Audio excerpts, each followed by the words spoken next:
Bentornati sul canale, dalla Fara e da Fuz e da Zelda. Oggi parliamo di Longobardi, morte e, perché no, Halloween.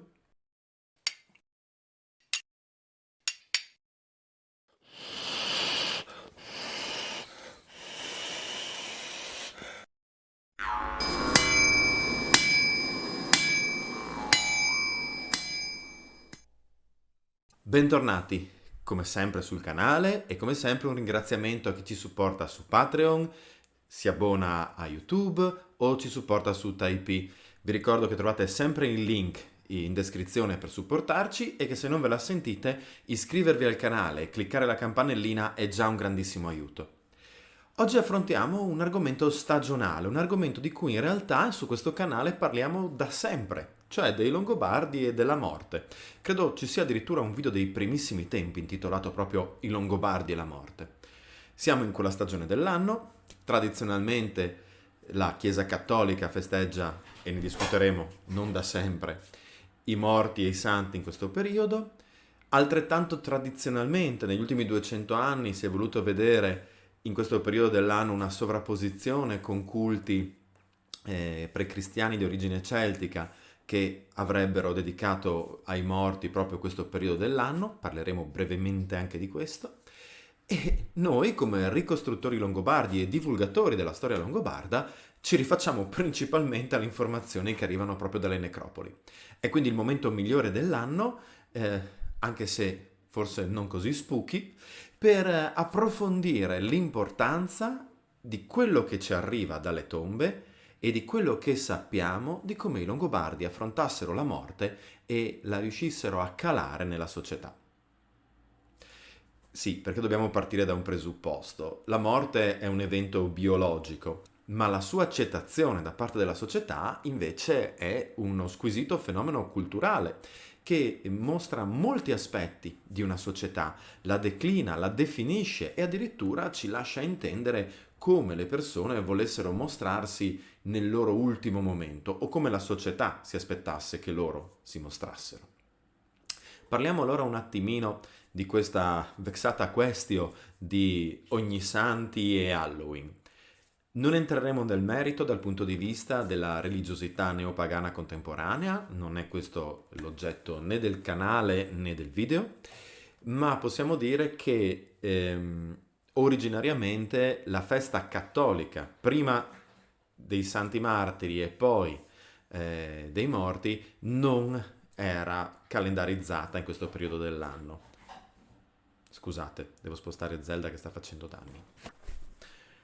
Anzi, originariamente le festività legate ai santi martiri si andavano a collocare a maggio, in un periodo che secondo alcuni studiosi in effetti andava a ricalcare una festività legata ai morti propria della religiosità tradizionale dell'impero romano. Solo fra VIII e X secolo la festa legata ai santi martiri e poi a tutti i santi e quella legata alla commemorazione dei defunti si sposteranno nella data che conosciamo attualmente, cioè quella fra l'1 e il 2 novembre, su scelta di religiosi di alto livello, papi e abati. Quindi non possiamo immediatamente supporre un tentativo di sovrapposizione con una festa pre-cristiana e che comunque nulla avrebbe a che fare col mondo longobardo perché non conosciamo sostanzialmente nulla delle festività tipiche della religione longobarda nella loro fase pre-cristiana.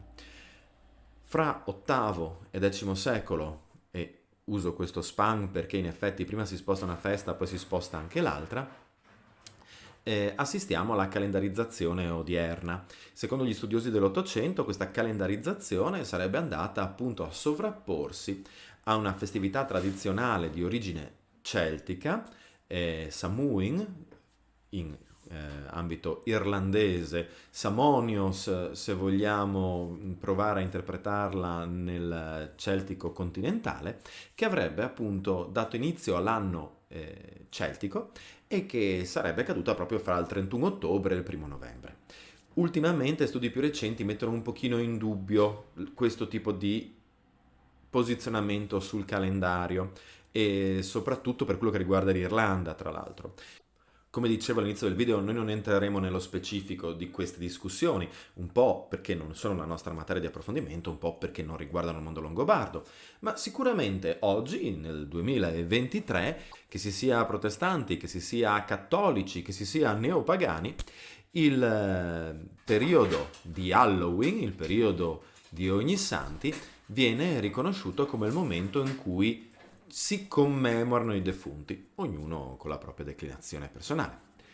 E sicuramente l'andamento stagionale ben si coordina con questo momento riflessivo e di osservazione legata a chi non c'è più. Di conseguenza possiamo supporre che a prescindere dalle feste comandate che noi non conosciamo, il periodo autunnale potesse essere comunque un periodo di riflessione anche nel mondo pre-cristiano longobardo, ma è appunto una pura supposizione legata al ciclo delle stagioni. Quello che invece sappiamo per certo è che la grandissima importanza della vita oltre la morte nel mondo longobardo si ripercuote nei reperti che gli archeologi oggi possono studiare. Negli ultimi 2 secoli, infatti, se ricordate, noi facciamo sempre riferimento alla fondazione del Museo Archeologico Nazionale di Cividale nel 1817, ma poi anche dopo la seconda metà dell'Ottocento, gli scavi nel centro Italia. Ecco, negli ultimi 2 secoli l'archeologia longobarda è stata soprattutto archeologia funeraria. L'attuale archeologia è in grado di riconoscere e studiare i minuscoli e minuti riferimenti, ad esempio, degli insediamenti longobardi. Voi conoscete il nostro progetto di ricostruzione di alcune capanne longobarde che sono completamente realizzate in materiale deperibile e quindi gli archeologi possono trovare solo le buche di palo o, nei fortunati casi di incendi, alcune pareti in argilla cotte. Ma sono ovviamente informazioni che solo negli ultimi decenni l'archeologia è stata in grado di analizzare. Tradizionalmente l'archeologia longobarda è stata archeologia funeraria. Perché? Beh, perché innanzitutto le necropoli longobarde vengono identificate abbastanza presto perché si collocano al di fuori del centro abitato, tranne alcune eccezioni di cui parleremo, e più che di eccezioni legate alle necropoli possiamo parlare di eccezioni legate alle singole sepolture. Mostrano un corredo molto identificativo, anche se c'è stato chi ha tentato di dire che dal corredo non si possa risalire all'appartenenza ad un popolo. In passato e di nuovo ora queste critiche non vengono particolarmente ascoltate. E in più danno una serie di informazioni che con l'archeologia e le scienze dure ad essa applicata degli ultimi decenni ci forniscono veramente infinite informazioni sullo stile di vita dei Longobardi, sulle loro attività artigianali e in parte anche su alcune ritualità del mondo funerario che pensavamo di non poter comprendere. In passato, per semplificare, possiamo dire che l'archeologia dei primissimi tempi, l'archeologia dell'Ottocento, tendeva a salvare i metalli, le armi, i gioielli, quello che così in gergo si può chiamare bling bling, e a scartare tutto il resto dei materiali. Negli ultimi anni, invece, si è preso a studiare, oltre a questo, anche aspetti come le analisi ossee, l'attenzione alle piccole offerte votive in materiali deperibili ed organici e animali, a osservare anche quei corredi che potevano parere incoerenti e a provare a trovarci una chiave di lettura. Cosa sappiamo dei rituali funerari longobardi? Beh, sappiamo che normalmente una necropoli longobarda è destinata a durare per alcune generazioni. Se questo non succede, ovviamente abbiamo meno sepolture, ma tradizionalmente possiamo dire che appunto un nucleo familiare esteso, vogliamo dire una fara, andava a insediarsi non solo in un territorio, ma anche in un territorio funerario. E in questo contesto ci si andava poi a seppellire per generazioni. Le sepolture venivano deposte in file allineate, orientate ovest-est e non in tutti i casi, ma con abbastanza frequenza, si può individuare la presenza di una coppia originale, di una coppia più importante che guida quel nucleo familiare che dà origine alla famiglia. E all'interno di grandi necropoli è possibile, scusate, questa è Zelda che salta giù dai mobili, all'interno di grandi necropoli, dicevo, è possibile individuare anche più nuclei familiari, che quindi si sviluppano intorno alla coppia originale, ma che sono affiancate da altri nuclei familiari. I reperti, oltre a permetterci di individuare l'appartenenza a un gruppo di riferimento, a quello longobardo nello specifico, ci permettono anche di capire il censo, il livello sociale delle varie popolazioni, il fatto che alcuni fossero all'apice della società e che accanto a questi venissero comunque deposti degli individui magari di censo inferiore, possiamo supporre legati a un rapporto di servizio. Ovviamente siamo nell'ambito della pura illazione. Sulla struttura delle tombe in realtà la varietà è infinita. Abbiamo fosse semplici, fosse con cornici di ciottoli e abbiamo poi le cosiddette case della morte, cioè strutture piuttosto rare ma presenti, in cui negli angoli, nei 4 angoli della tomba, vengono trovate ancora le buche di palo di una struttura che doveva essere composta da appunto 4 pali portanti, una copertura della zona dell'inumato e poi in elevato fuori, sopra il piano di calpestio del terreno, la presenza di una struttura che molti ipotizzano volesse riprodurre le sembianze di un'abitazione.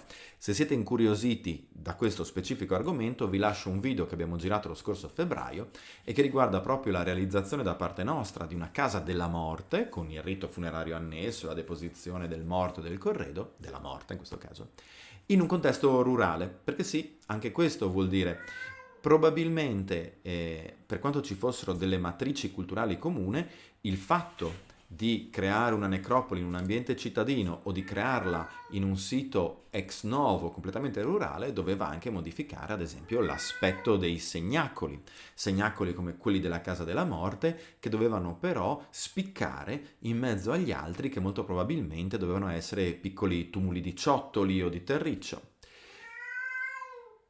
Non sappiamo quasi niente sulla gestione quotidiana di questi siti, cioè detto in soldoni e paragonando questo periodo dell'anno della nostra era alla loro, non sappiamo se andassero a portare i fiori ai loro morti. Ma sappiamo ad esempio, ce lo dice Paolo Diacono, che alcuni toponimi, soprattutto quelli legati a Impertica, indicano una zona funeraria in cui, nel caso in cui il morto fosse morto altrove, fosse deceduto altrove, e quindi il suo corpo non fosse stato traslato fino alla necropoli, in quel caso veniva appunto infissa una pertica al suolo con una colomba lignea in cima indirizzata nella direzione in cui il morto era passato a miglior vita.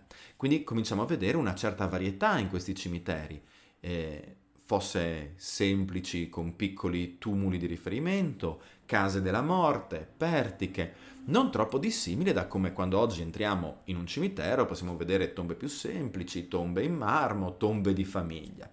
Quindi il culto dei morti, o quantomeno il rapporto con i morti, era sicuramente una parte molto importante del contesto longobardo. Tanto più se consideriamo che buona parte delle informazioni che noi traiamo per la ricostruzione di abiti e armi, oggetti e gioielli vengono proprio dalle sepolture, in un'ottica che è chiaramente precristiana. Il morto veniva deposto pronto per l'altra vita, e quindi un guerriero in armi, una donna ingioiellata, e se si apparteneva a dei censi specifici, a degli ambiti lavorativi come quelli dei lavoratori dei metalli, anche con gli attrezzi del mestiere, con le incudini, con le pinze o i martelli. Pensiamo al fabbro di Gruppignano o ai fabbri di Brno e Poisdorf. Trovate sempre un video precedente che parla di questi argomenti. Questi elementi a noi arrivano ovviamente fortemente deteriorati, ma gli studi più recenti permettono di analizzare anche elementi che in passato sarebbero stati dati completamente per persi. Pensiamo ai tessuti. I tessuti non si conservano nel nostro terreno, ma noi li troviamo mineralizzati sulle parti metalliche delle cinture o delle armi, e adesso gli archeologi e gli archeobotanici sono in grado di ricostruire che tipo di fibre ci fossero in quei tessuti, se animali o vegetali, quindi se lana o lino, quale tipo di trama di ordito avessero, e in quello insieme alle iconografie ci fornisce praticamente il 90% delle informazioni insieme a Paolo Diacono su come ricostruire gli abiti longobardi. In più, ciao Zelda, in più cominciamo ad avere delle informazioni anche legate alla ritualità della morte. Abbiamo appunto descritto come queste necropoli fossero sistematiche nella loro realizzazione, nella deposizione delle tombe in filari, nell'orientamento, eccetera. Ma ci danno delle informazioni appunto anche su come venisse svolto quello che noi oggi chiameremmo il funerale. In particolare notiamo la deposizione di elementi legati all'alimentazione o al bere. Troviamo quindi ciotole, bicchieri in terracotta, vasi in vetro, vasellame in bronzo, contenente probabilmente liquidi o offerte votive. A Cividale, ad esempio, è presente una tomba di bambino con una brocca bronzea e un vaso in terracotta nera, quindi tipica come tecnologia del mondo longobardo, ricoperti da una lastra di pietra per proteggerne il contenuto. E quindi poteva essere acqua, poteva essere probabilmente birra in alcuni casi, come è stato suggerito. Accanto a questo troviamo la deposizione simbolica di palchi di cervi, che forse rimandavano alla rigenerazione, quindi alla rinascita, di denti di cinghiale, animale simbolico per tutto il mondo europeo. E ancora, accanto alle sepolture, troviamo i carboni e i segni di alcuni fuochi legati a dei banchetti rituali, quindi a una condivisione del cibo col morto nell'ultimo atto di presenza di questo morto nella società. Perché quello che dobbiamo ricordare sempre, che spesso viene dimenticato parlando del più e del meno in ambito archeologico, spero che vi piaccia il gatto da vicino, è che per l'appunto la morte di un individuo in un contesto sociale è uno strappo della società. Di conseguenza, il rito funebre è un tentativo della società stessa di ricucire quello strappo. È una cosa che volgarmente diciamo spesso quando parliamo dei funerali. Il funerale si fa per i vivi, non si fa per i morti. Lo stesso era per la società longobarda.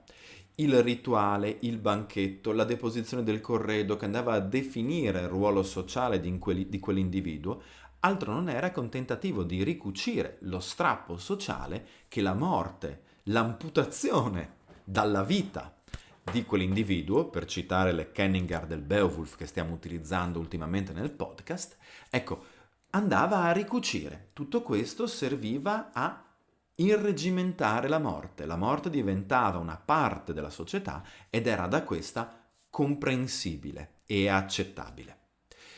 La vita oltre la morte non è chiara come venisse intesa dai Longobardi, non avendo testi che narrino delle loro originali aspetti di fede, noi non possiamo sapere, possiamo solo ipotizzare, fare dei confronti, ma ad esempio già spingersi a paragonare i culti germanici del pieno medioevo e dell'età dell'emigrazione con quel poco che sappiamo del, per dire, Valhalla norreno è un grande azzardo, passano centinaia di anni e migliaia di chilometri e quindi anche se gli archetipi sono comuni è molto rischioso fare un paragone uno a uno. Possiamo però supporre che chiaramente la vita nell'aldilà dovesse essere uno specchio della vita nell'aldiquà, visto la necessità di portare con sé armi, gioielli, oggetti d'uso, offerte di cibo.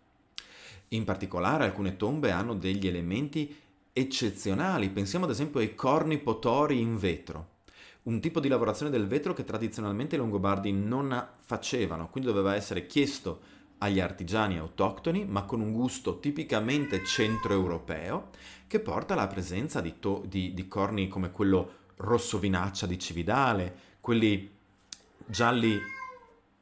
gialli o verdi, dipende dai punti di vista, e di Spilamberto, a quelli azzurri-blu del centro Italia. Elementi quindi che di nuovo rimandavano a quegli aspetti fondamentali del convivio e della vita comune che definivano l'aldiquà germanico e che probabilmente venivano immaginati come presenti anche nell'aldilà.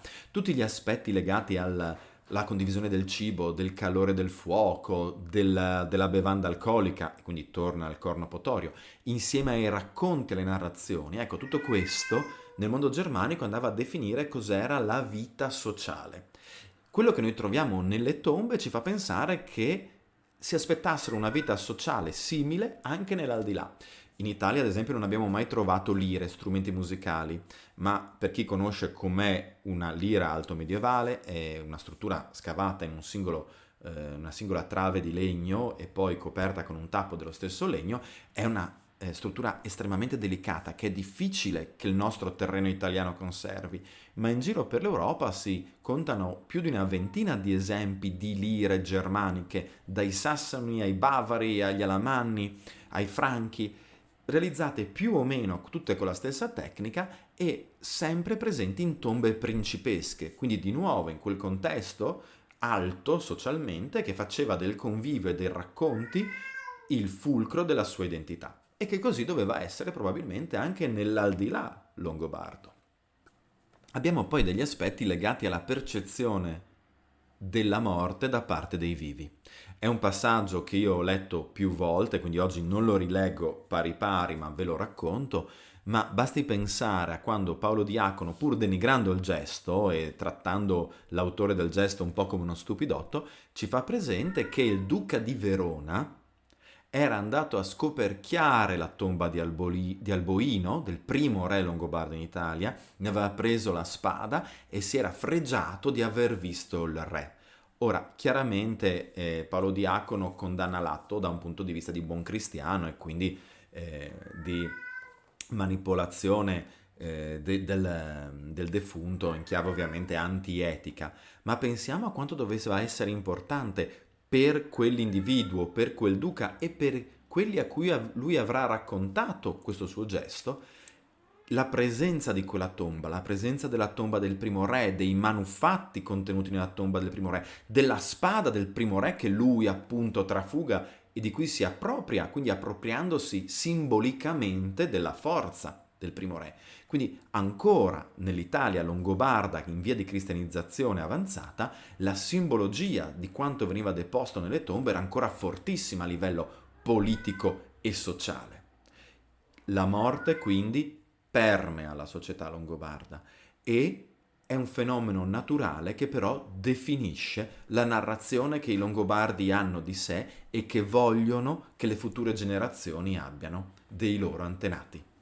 Bene, augurandovi una fine di ottobre serena con i vostri cari, possibilmente quelli vivi, e approfittando di questo meraviglioso periodo dell'anno dove finalmente non fa più caldo, si può riflettere sulle cose fatte e pensare alle cose future.